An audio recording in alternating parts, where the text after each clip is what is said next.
Episode 11۔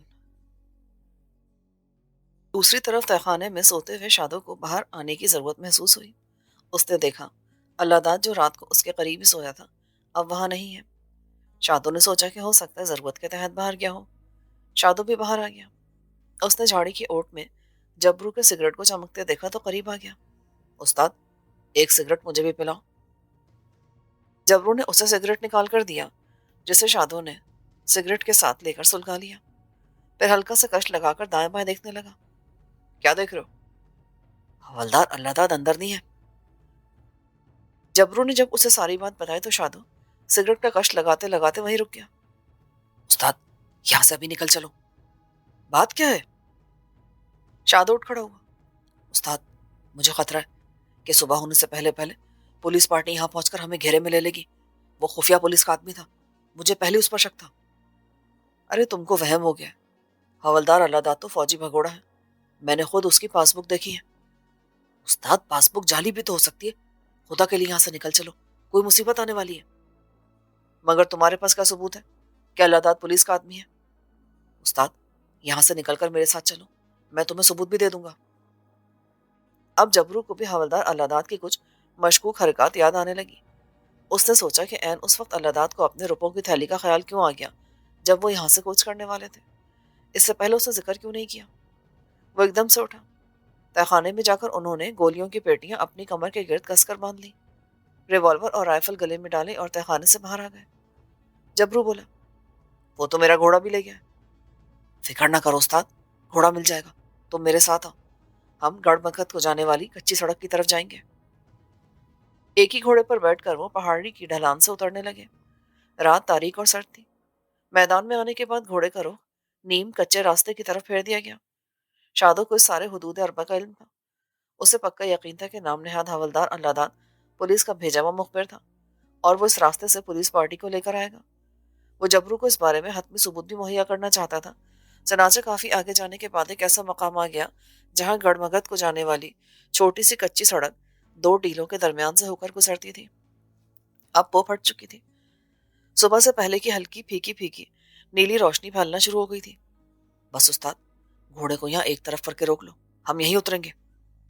کیا کرو گے تم یہاں پہ؟ جبرو نے گھوڑے کو روک دیا۔ تمہیں ثبوت اسی جگہ ملے گا استاد، پہلے اس سڑک کو یہیں پر بند کرنا ہوگا۔ سڑک کے دونوں جانب کئی چھوٹے بڑے پتھر بکھرے ہوئے تھے۔ انہوں نے ان پتھروں کو چھوٹی سی کچی سڑک پر جگہ جگہ ڈھیر کر دیا۔ جبرو کو شادو نے بتا دیا تھا کہ وہ کیا کرنا چاہتا ہے۔ اس کے قیاس کے مطابق خفیہ پولیس کا حوالدار اللہ داد اسی سڑک پر سے پولیس پارٹی کو لے کر آنے والا تھا۔ جبرو چپ تھا، شادو کی کسی بات پر اعتراض نہیں کر رہا تھا۔ شادو نے گھوڑے کو ٹیلے کے پیچھے لے جا کر ایک جگہ باندھ دیا۔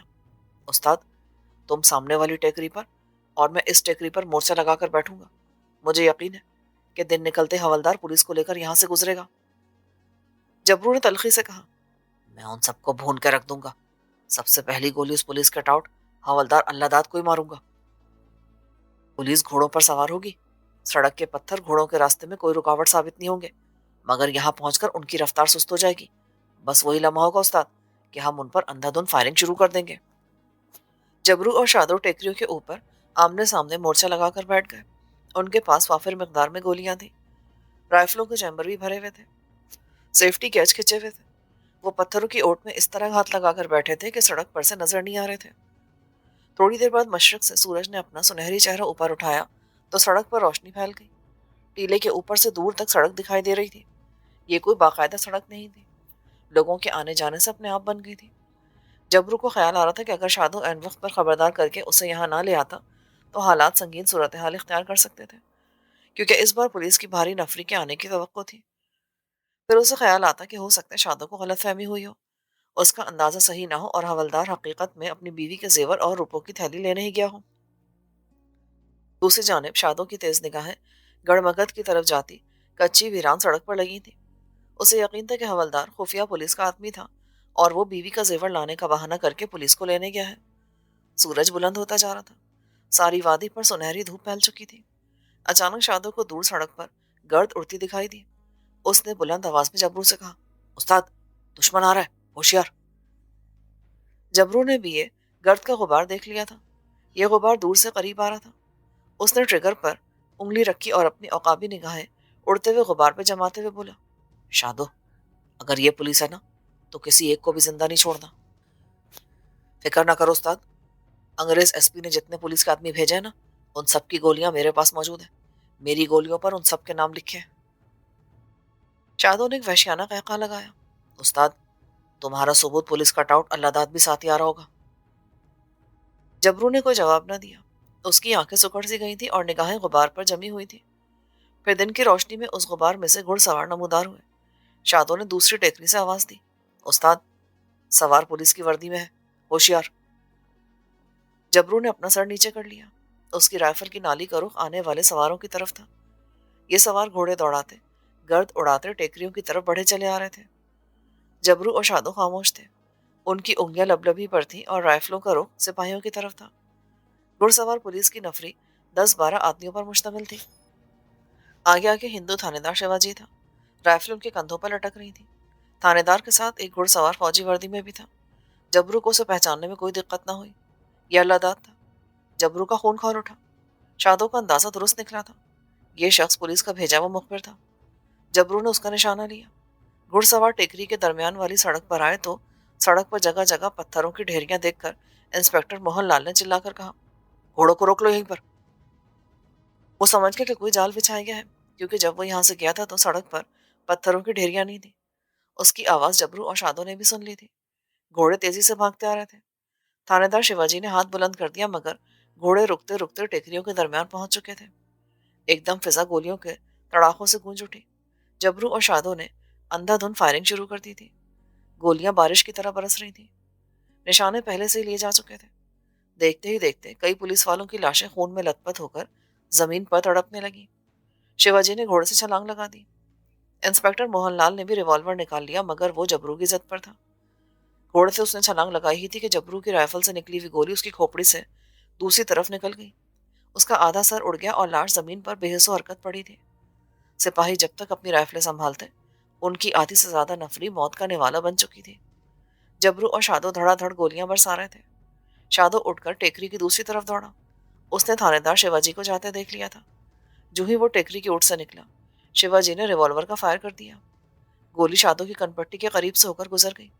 شادو زمین پر لیٹا اور یکے بعد دیگرے شیواجی پر 3 فائر کر دیے۔ 3 میں سے 2 گولیاں شیواجی کے سینے اور پیٹ کو پھاڑتی گزر گئی۔ دوسری جانب جبرو نے چیمبر کو پھر سے لوڈ کر کے فائرنگ شروع کر دی تھی۔ اس کا نشانہ ایک تجربے کار فوجی کا نشانہ تھا۔ گھوڑے سواروں کو گرا کر جدھر کو منہ اٹھا ادھر کو دوڑ پڑے۔ سپاہی چوہوں کی طرح ادھر ادھر بھاگ رہے تھے۔ انہیں چھپنے کو جگہ نہیں مل رہی تھی، کیونکہ سوائے ان 2 ٹیکریوں کے وہاں کوئی آڑ نہ تھی، اور ٹیکریوں پر جبرو اور شادو کے مورچے تھے۔ پھر بھی 2 سپاہی کسی نہ کسی طرح گھوڑوں پر سوار ہو کر بھاگ نکلنے میں کامیاب ہو گئے۔ جبرو ٹیکری سے نیچے آیا۔ شادو بھی اس کے عقب سے نکل آیا۔ کچی سڑک پر جگہ جگہ انگریزی پولیس کے سپاہیوں کی لاشیں پڑی تھیں۔ جبرو سیدھا انسپکٹر موہن لال یعنی حوالدار اللہ داد کی لاش کے پاس گیا۔ اسے برہنہ کر دو۔ شادو نے تعمیر کی اور ذرا دیر بعد ہی جبرو پر یہ حقیقت کھل گئی کہ وہ ہندو تھا اور اسے پولیس نے حوالدار اللہ داد کے بھیس میں ان کے پاس بھیجا تھا۔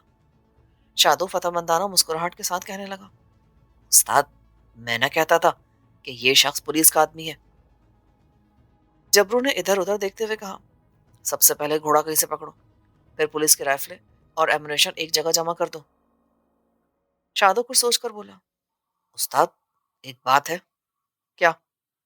اس ہندو مخبر نے پولیس کو بتا دیا ہوگا کہ ہم نجیب آباد کی طرف جانے والے ہیں۔ اس کا مطلب ہے کہ نجیب آباد تک کے ہر علاقے، ہر شہر کی پولیس کو خبردار کر دیا جائے گا۔ ایسی حالت میں ہم اتنا اسلحہ کہاں لیے پھریں گے؟ میرا تو خیال ہے کہ ہم صرف ایک رائفل اور ایک ریوالور ہی اپنے پاس رکھتے ہیں، فالتو گھوڑوں کو بھی چھوڑ دیتے ہیں۔ ٹھیک ہے، ایسا ہی کرتے ہیں۔ بلکہ میں تو یہ کہتا ہوں استاد کہ اب ہمارا نجیب آباد کی طرف جانا بھی مناسب نہیں ہوگا۔ پولیس یہاں سے نجیب آباد تک پورے علاقے کی ناکہ بندی کرے گی، اور پھر نجیب آباد یہاں سے کافی دور بھی ہے۔ جبرو ایک پل کے لیے خاموش ہو گیا، پھر کہنے لگا، ہمارے لیے نجیب آباد کے جنگلوں سے بڑھ کر کوئی دوسری محفوظ جگہ نہیں ہے شادو۔ ہمیں ہر حالت میں وہاں پہنچنا ہوگا۔ اب یہاں سے چلو۔ انہوں نے پولیس کی رائفلیں اور اسلحہ وہی لاشوں کے پاس رہنے دیا اور گھوڑوں پر سوار ہو کر مشرق کی جانب چل دیے۔ ان کے گھوڑے سر پر دوڑ رہے تھے۔ جبرو کا گھوڑا آگے تھا۔ جبرو کی منزل نجیب آباد کے جنگل تھے، جو وہاں سے سینکڑوں میل کے فاصلے پر تھے۔ اگرچہ ان دنوں وائرلیس اور ٹیلی فون کا نظام اتنا اعلیٰ نہیں تھا، پھر بھی ٹیلی گراف کے ذریعے آگے کے تھانوں کو خبردار کیا جا سکتا تھا۔ جبرو اور شادوں کو اس حقیقت کا احساس تھا۔ یہی وجہ تھی کہ جبرو آبادی والے علاقے سے ہٹ کر ویرانے سے گزر رہا تھا۔ دھوپ ڈھل رہی تھی کہ وہ ایک دریا پر پہنچ گئے۔ گھوڑوں کو انہوں نے وہاں پانی پینے اور گھاس چڑھنے کے لیے چھوڑ دیا اور خود درختوں کے نیچے بیٹھ کر باتیں کرنے لگے۔ انہیں بھوک بھی لگ رہی تھی۔ شادوں نے دریا کے کنارے دور مشرق کی طرف نگاہ دوڑاتے ہوئے کہا، استاد، ادھر ایک پل نظر آ رہا ہے، ضرور وہاں کوئی گاؤں وغیرہ ہوگا، میں وہاں سے کچھ کھانے کو لے کر آتا ہوں۔ اب تک آ کے سب شہروں کے تھانوں کو ہماری خبر پہنچ گئی ہوگی، تمہیں یہ خطرہ مول نہیں لینا چاہیے۔ ارے استاد، تو فکر نہ کرو، مجھے راشن لانے کا بڑا تجربہ ہے، شادوں نے اٹھتے ہوئے کہا۔ اس نے اپنی رائفل اور اسلحے کی پیٹی اتار کر جبرو کے پاس رکھ دی، صرف بھرا ہوا ریوالور اپنی جیب میں رکھا اور گھوڑے پر سوار ہو کر دریا کے کنارے سے ہٹ کر کچے راستے پر آگے کو چلنے لگا۔ دریا کا یہ پل کشتیوں پر بنایا گیا تھا۔ معلوم ہوا کہ یہ دریا بیاس ہے۔ وہاں قریب بھی کچھ کچے مکان بنے ہوئے تھے۔ شادو کچھ دیر کے لیے رک گیا اور مکانوں کی طرف غور سے دیکھنے لگا۔ ایک کشتی دریا کے اس کنارے سے چند ایک دیہاتی مسافروں کو لیے دوسری طرف جا رہی تھی۔ شادو کو دریا کی طرف سے ایک بوڑھا دیہاتی سر پر پگڑی باندھے لاٹھی ٹیکتا آتا دکھائی دیا۔ وہ گھوڑے سے اتر کر اس کے قریب گیا اور سلام کیا۔ بوڑھے نے سلام کا جواب دے کر پوچھا، کہاں سے آ رہے ہو بیٹا؟ بابا جی، مسافر ہوں، بھوک لگی ہے، یہاں کچھ کھانے کو مل جائے گا؟ بوڑھے نے سامنے والے کچے مکان کی طرف اشارہ کیا۔ بیٹا، ہاں میرے بیٹوں کے گھر ہیں، میرے ساتھ چلو۔ بابا جی، آپ کے بیٹے کرتے کیا ہیں؟ ہل چلاتے ہیں بیٹا، اور کیا کرنا انہوں نے، آؤ میرے ساتھ، وہاں بیٹھ کر آرام بھی کر لینا۔ شادو نے گھوڑے کی باگ پکڑی اور بوڑھے کے ساتھ چل پڑا۔ اس کا مکان گاؤں کے شروع میں ہی تھا۔ کچی کوٹریوں کے باہر دھوپ میں دو چارپائیاں بچھی تھیں۔ ایک طرف دیوار کے ساتھ چولہے میں آگ جل رہی تھی اور اوپر ہنڈیاں رکھی تھی۔ شادو نے گہری نگاہوں سے ماحول کا جائزہ لیا۔ اور رحمت پتر، شیدا سے کہو مہمان کے لیے روٹی اور دودھ لے آئے۔ رحمت ایک جوان کسان تھا۔ کوٹری سے باہر نکل کر اس نے غور سے شادو کو دیکھا، پھر آگے بڑھ کر ہاتھ ملایا اور چارپائی پر بیٹھنے کو کہا۔ اتنے میں شیدا، جو اس آدمی کی شاید بیوی تھی، چنگیر میں روٹی رکھ کر لے آئی۔ اس کے ہاتھ میں دودھ کا کٹورا بھی تھا۔ شادو نے جلدی جلدی دو روٹیاں دودھ کے ساتھ کھائیں، پھر بولا، بہن جی، 4 روٹیاں مجھے ساتھ باندھ دیں، راستے میں کھاؤں گا۔ رحمت بولا، شیدا، اچار بھی روٹیوں میں رکھ دینا۔ وہ بھینس کے نیچے بیٹھ کر دودھ دھونے لگا۔ شیدا نے 4-5 روٹیاں رومال میں لپیٹ کر شادو کو دے دی، اچار بھی روٹیوں میں رکھ دیا۔ شادو نے بوڑھے کا شکریہ ادا کیا اور چلنے لگا۔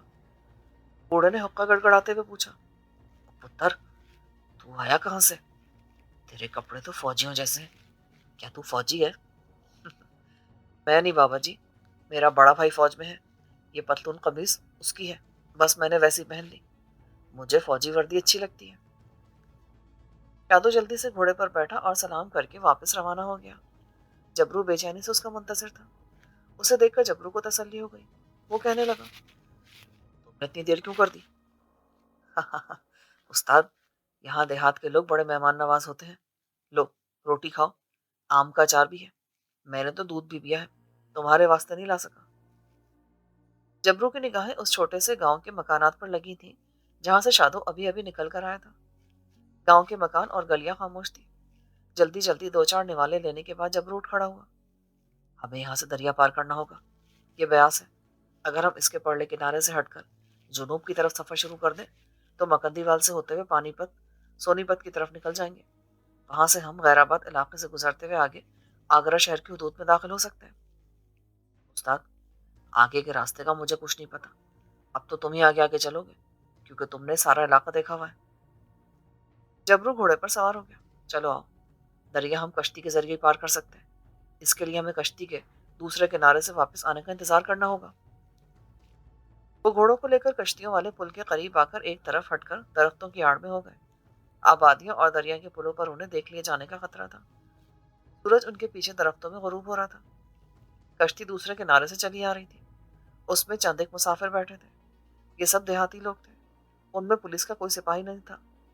گھاٹ پر آ کر کشتی خالی ہو گئی۔ ملہ کشتی سے اتر رہا تھا کہ شادو اور جبرو وہاں پہنچ گئے۔ شادو نے ملہ سے کہا، بھائی، ہمیں دریا پار کرا دو گے؟ کیوں نہیں بھائی، ہمارا تو کام ہی مسافروں کو دریا کے پار لے جانا ہے۔ جبرو اور شادو نے بڑی احتیاط سے گھوڑوں کو کشتی میں سوار کرایا، پھر خود بھی سوار ہو گئے اور کشتی دوسرے کنارے کی طرف بہنے لگی۔ ملا نے جبرو اور شادو کی نیم فوجی قسم کی پرانی وردی کو غور سے دیکھا۔ کیا تم لام جا رہے ہو بھائی؟ شادو نے کہا، ہاں، تم خاموشی سے اپنا کام کرو۔ ملا تجربے کار تھا، قسم قسم کے مسافروں کو پار اتارنا اس کا کام تھا۔ سمجھ گیا کہ یہ آدمی مشکوک قسم کے ہیں، ڈاکو بھی ہو سکتے ہیں۔ اس نے چپ رہنے میں عافیت سمجھی۔ پار اتر کر جبرو نے جیب میں ہاتھ ڈالا۔ اس کی مٹھی میں چاندی کے جتنے روپے آئے اس نے ملا کی جھولی میں ڈال دیے۔ ملا اتنے سارے روپے دیکھ کر حیران رہ گیا۔ وہ دونوں گھوڑوں پر سوار ہو کر شام کے بڑھتے ہوئے اندھیرے میں ککروندی کی جھاڑیوں سے پٹے ہوئے میدان میں گم ہو گئے۔ بندیل کھنڈ کا جھلونی گاؤں رات کی تاریکی میں ڈوبا ہوا تھا۔ ہر طرف ہو کا عالم طاری تھا۔ گاؤں کے کچے پکے مکان اندھیرے کی چادر اوڑھے گہری نیند سو رہے تھے۔ کسی مکان میں کوئی دیا بتی روشن نہیں تھی۔ صرف ایک حویلی کے چوبارے میں لالٹین جل رہی تھی، مگر اس کی لو اتنی مدھم تھی کہ اندھیرے نے اسے لپیٹا رکھا تھا۔ اس خاموش رات کے تاریک سناٹے میں کچھ گھڑ سوار قریبی جنگل سے نکل کر کھیتوں میں پڑ گئے۔ ان کا رخ جھلونی گاؤں کی طرف تھا۔ گاؤں کے پاس آ کر یہ سوار گھوڑوں سے اتر گئے۔ جبرو اور شادو ان کے آگے آگے تھے۔ جبرو نے ہاتھ کے اشارے سے اپنے ساتھیوں کو وہیں ٹھہرنے کا اشارہ کیا اور اپنے ساتھ شادو، بھورے لانگری، رفیقے اور فیروز کو لے کر گاؤں میں داخل ہو گیا۔ یہ سب مسلح تھے، سروں پر ڈاکوؤں کی طرح کالے صافے ڈھاٹوں کی طرح بندھے ہوئے تھے۔ بندوقیں کندھوں سے لٹک رہی تھی۔ جبرو، شادو اور بھورے کے ہاتھوں میں ریوالور اور بھرے ہوئے پستول تھے۔ گاؤں کی ویران تاریک گلیوں سے گزرتے ہوئے وہ سیٹھ باقی لال صراف کی حویلی سے کچھ فاصلے پر آ کر ٹھہر گئے۔ جبرو نے ہاتھ سے اشارہ کیا۔ فیروز اپنے ہاتھ میں ترپال کا تھیلا لیے جھکتا ہوا حویلی کی طرف بڑھا۔ حویلی کے آگے خونخوار بل ڈاگ اگلی ٹانگوں پر اپنا بھاری بھرکم سر رکھے سو رہا تھا کہ اچانک اسے کسی اجنبی انسان کی بو محسوس ہوئی۔ اس نے منہ اٹھایا اور آہستہ آہستہ غرانا شروع کر دیا۔ فیروز نے تھیلے میں بھینس کے 3 سینگ نکال کر گھوڑے کی طرف پھینک دیے۔ ان سینگوں میں گائے کے گوشت کا قیمہ بھرا ہوا تھا۔ کتا قیمے کی بو پا کر سینگوں پر جھپٹا۔ قیمہ اس طرح بھرا جاتا تھا کہ کتے اسے چھوڑ بھی نہیں سکتے تھے اور ان میں سے قیمہ آسانی سے نکلتا بھی نہیں تھا۔ یوں کتے سینگوں کو جھنجھوڑتے رہتے تھے اور یہ لوگ اپنا کام کر کے رفو چکر ہو جاتے تھے۔ فیروز نے منہ سے ہلکی سی سیٹی کی آواز نکال کر پیچھے سگنل دیا کہ راستہ صاف ہے۔ جبرو اپنے ساتھیوں یعنی شادو اور بھورے کو لے کر حویلی کی طرف بڑھا۔ اس کے مخبر نے حویلی کے اندر کا سارا نقشہ بتا دیا تھا۔ دیوار کی طرف منہ کر کے فیروز زمین پر بیٹھ گیا۔ شادو اس کے کندھوں پر اور بھورا شادو کے کندھوں پر جا بیٹھا۔ جبرو ان کے اوپر چڑھ گیا۔ تینوں آدمی آہستہ آہستہ اوپر کھڑے ہو گئے۔ جبرو کا ہاتھ حویلی کے صحن کی دیوار کی منڈیر تک پہنچ چکا تھا۔ جبرو نے حویلی میں جھانک کر دیکھا۔ صحن تاریکی میں ڈوبا ہوا تھا۔ جبرو دوسری طرف کود گیا۔ زمین پر سے اٹھتے ہی اس نے حویلی کے صحن کا دروازہ کھول دیا۔ شادو اور بھورا اندر آ گئے۔ فیروز پستول لیے باہر ہی کھڑا رہا۔ جبرو، شادو اور بھورا صحن کے کونے کونے زینے سے ہو کر اوپر والے چوبارے کے دالان میں آ گئے۔ بھورے نے چوبارے کے لکڑی کے بند دروازے کی طرف اشارہ کیا۔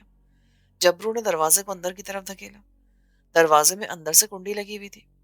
جبرو نے آہستہ سے دروازے پر 3 بار دستک دی۔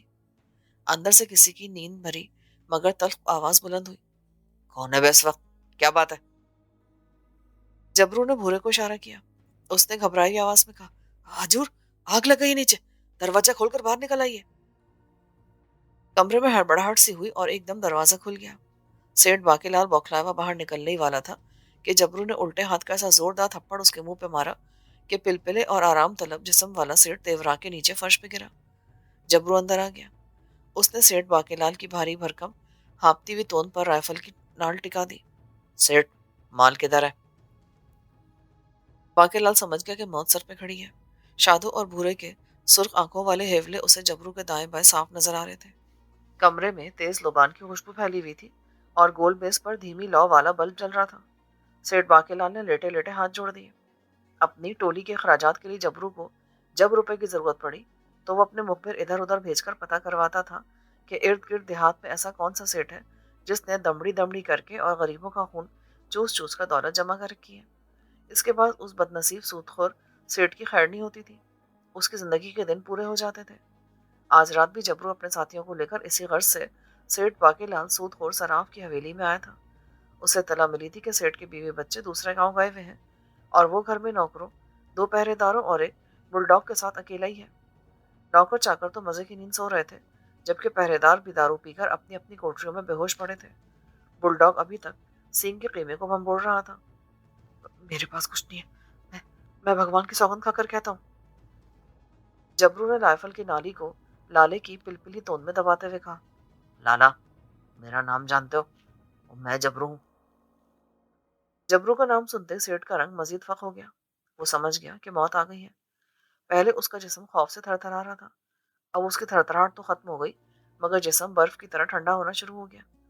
رگوں میں خون جمنے لگا۔ جبرو کے نام سے بندھیل کھنڈ کا بچہ بچہ واقف تھا۔ مائیں اس کا نام لے کر بچوں کو ڈراتی تھی۔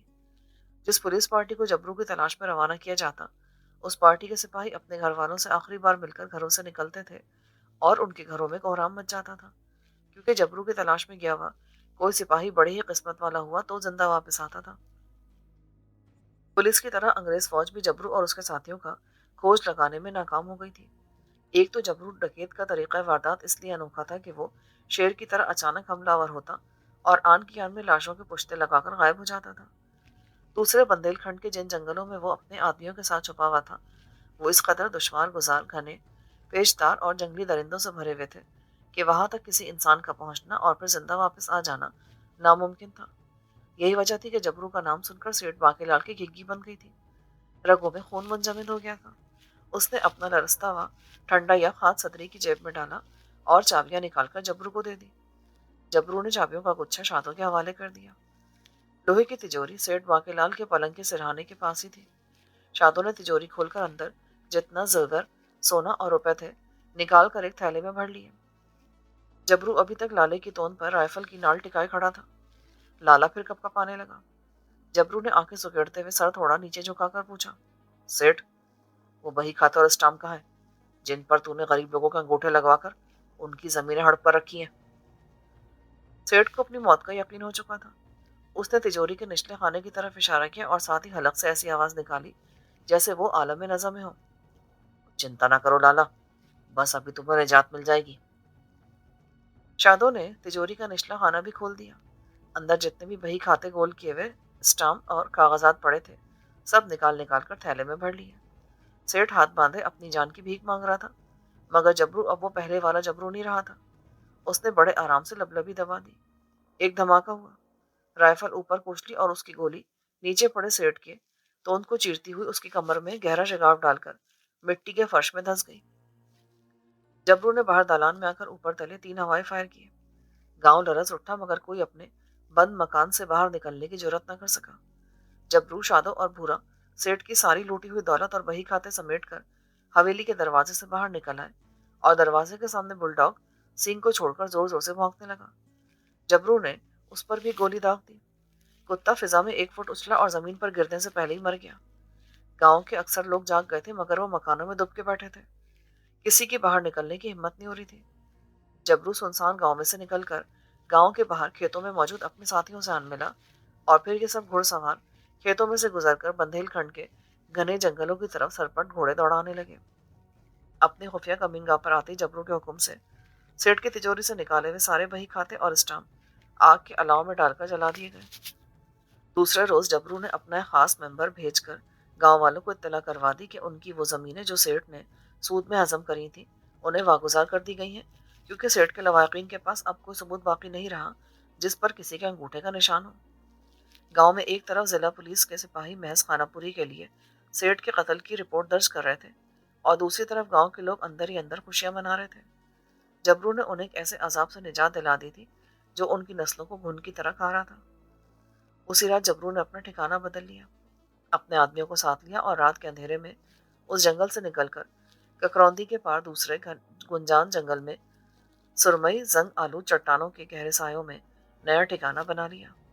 تمبو، لالٹینیں، پتیلیاں اور گھی شکر کے کنستر ان کے ساتھ تھے۔ چٹانوں کے نیچے درختوں میں تمبو لگا دیے گئے، لالٹینیں دھیمی لو کے ساتھ روشن کر دی گئیں۔ جبرو اپنے ساتھیوں بھورے اور شادوں کے ساتھ ککروندی کی جھاڑیوں میں بیٹھا ان سے باتیں کر رہا تھا۔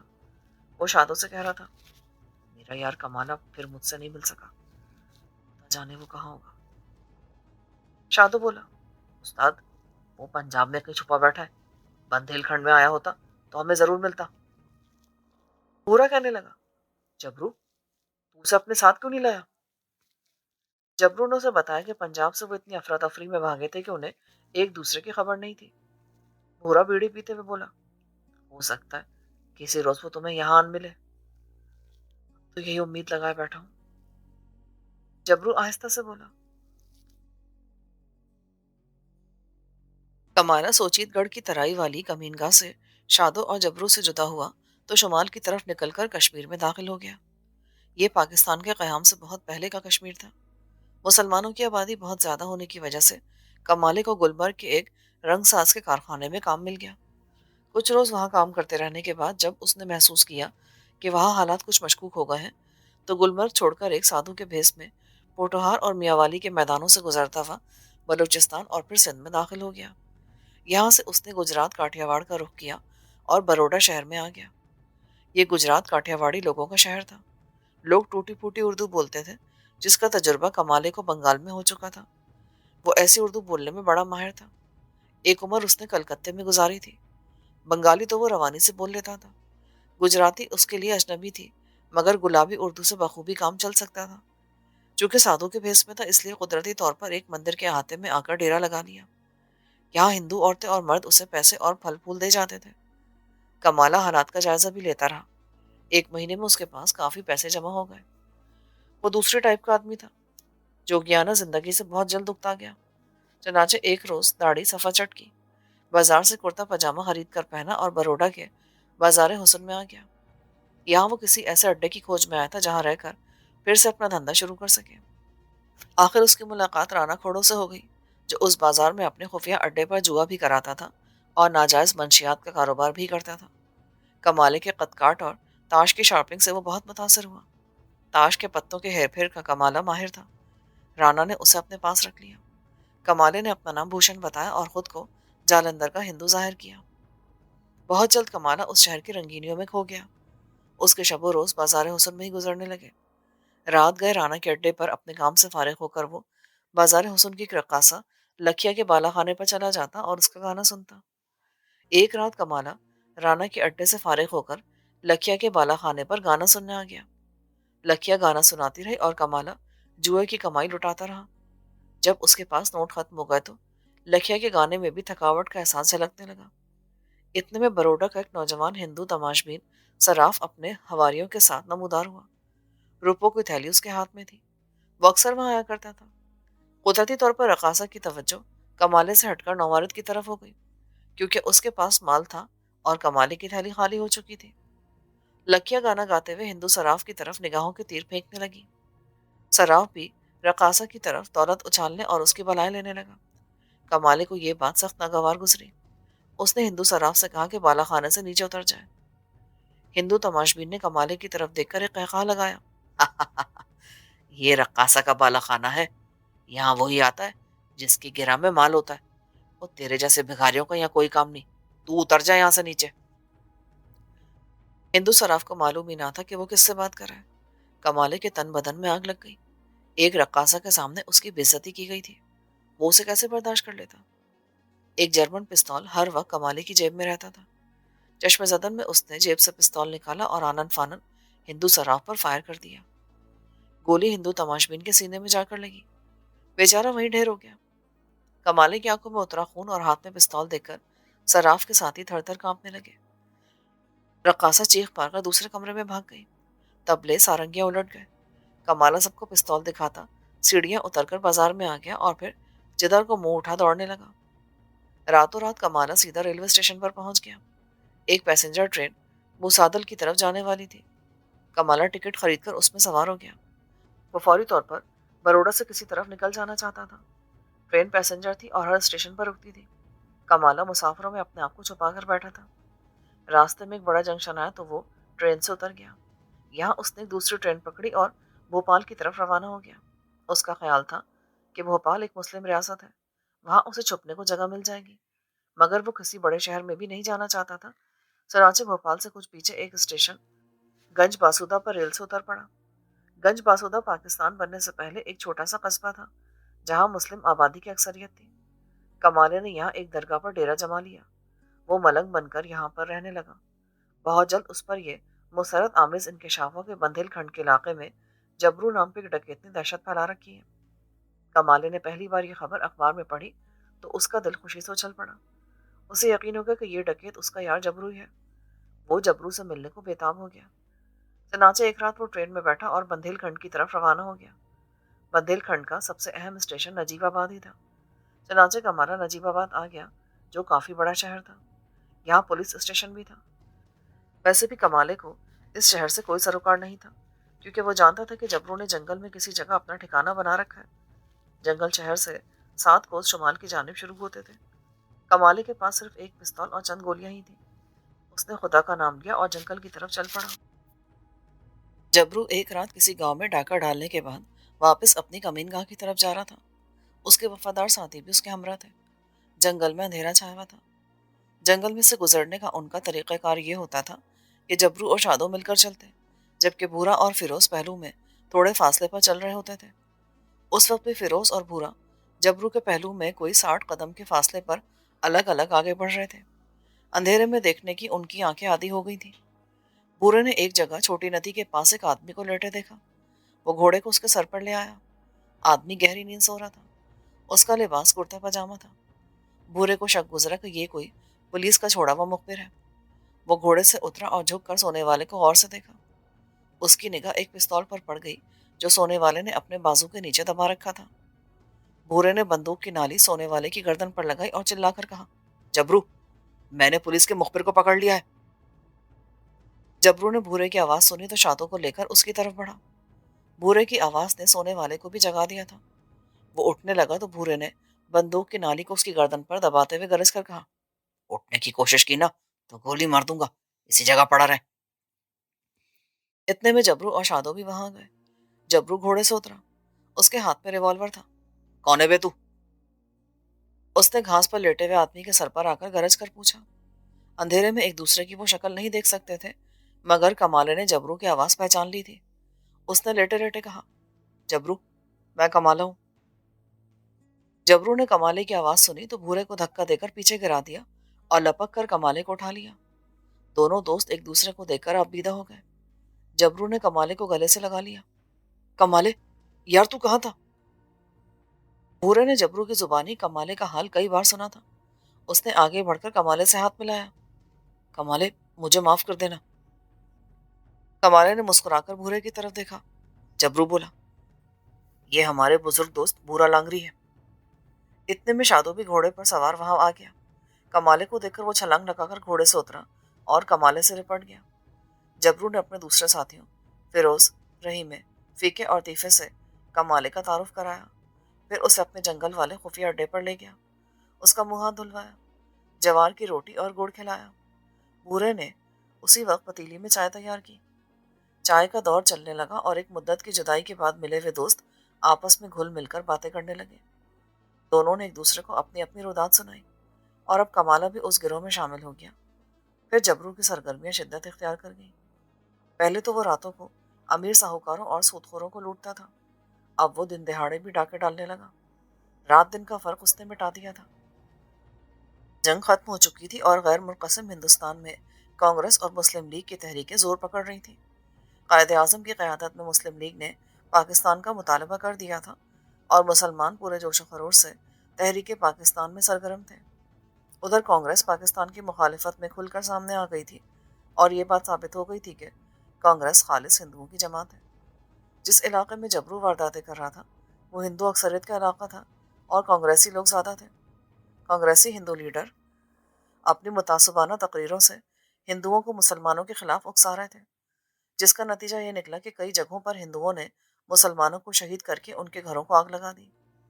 جبرو کو اس بات کا بڑا افسوس تھا، چنانچہ وہ کانگریسی لیڈروں کا جانی دشمن ہو گیا، کیونکہ یہی وہ لوگ تھے جن کے دل مسلمانوں کے خلاف نفرت سے بھرے ہوئے تھے اور جو مسلمانوں کا قتل عام کرا رہے تھے۔ پولیس بھی کانگریس کا ساتھ دے رہی تھی۔ اس کی ایک وجہ تو صاف تھی کہ پولیس میں غیر مسلموں کی تعداد بہت زیادہ تھی، اور دوسری وجہ یہ تھی کہ کانگریس ہندوؤں کی نمائندہ جماعت تھی۔ ان حالات میں قدرتی بات تھی کہ پولیس نے جبرو ڈکیت اور اس کے ساتھیوں کو ہمیشہ کے لیے ختم کرنے کا فیصلہ کر لیا۔ بندھیل کھنڈ کا آئی جی پولیس ہندو تھا، جس کا نام NS تھاپا تھا۔ یہ کٹر کانگریسی تھا اور مسلمانوں کا جانی دشمن تھا۔ یہ حقیقت سب پر کھل چکی تھی کہ جبرو نہ صرف خود بھی